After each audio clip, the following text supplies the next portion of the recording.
moment où tu étais à Maple Leaf Céramique, tu as incité ton syndicat de devenir membre du Conseil du travail de Montréal. Tu ne connaissais pas le Conseil du travail de Montréal? Je ne connaissais pas le Conseil du travail de Montréal, mais je n'entendais parler.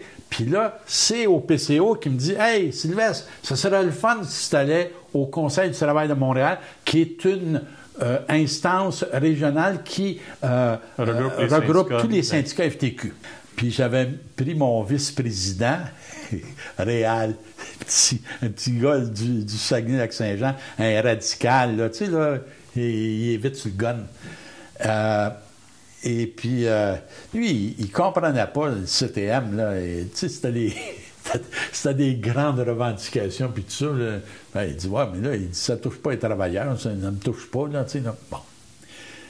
Mais il venait quand même, là, tu sais, puis il prenait goût, puis il commençait à s'intéresser au monde. Mais là, moi, je dois t'avouer que je suis allé au Conseil du travail de Montréal de ma propre initiative, là, tu comprends-tu?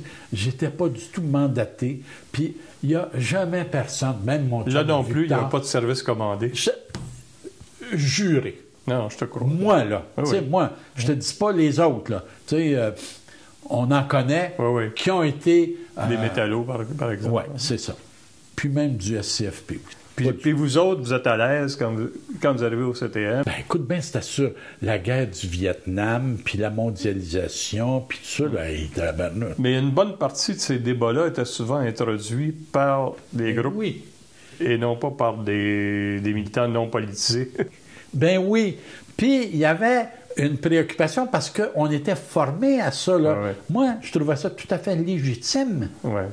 Parce que sur la guerre du Vietnam, là, sur la mondialisation, tu sais, qui commençait là, à s'articuler un peu, là. Puis on se disait, ben, ça serait le fun d'initier de tel débat au niveau du CTM. Puis il y avait aussi une acceptation, pas une adhésion, mais une acceptation du CTM. André Messier, tout ça, on leur tombait sur les nerfs, pas à peu près, mais ils trouvaient aussi que c'était... Il y avait une légitimité à avoir ces préoccupations. Ben c'est ça, là, tu sais. Puis nous, on l'a utilisé full pin, là, tu sais. Ah oui. Ben, de toute façon, le rôle du Conseil du travail de Montréal, comme le Conseil central de Montréal, c'est un rôle essentiellement politique. Il y avait, à la même époque, un développement de l'éducation syndicale à la FTQ avec une méthode participative.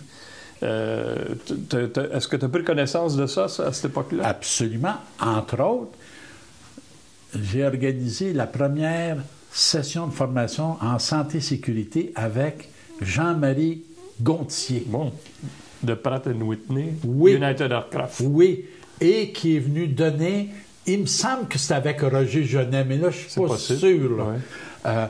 Un cours à 20 personnes de Maple Leaf Céramique en 78 ou quelque chose du genre. Là. Okay.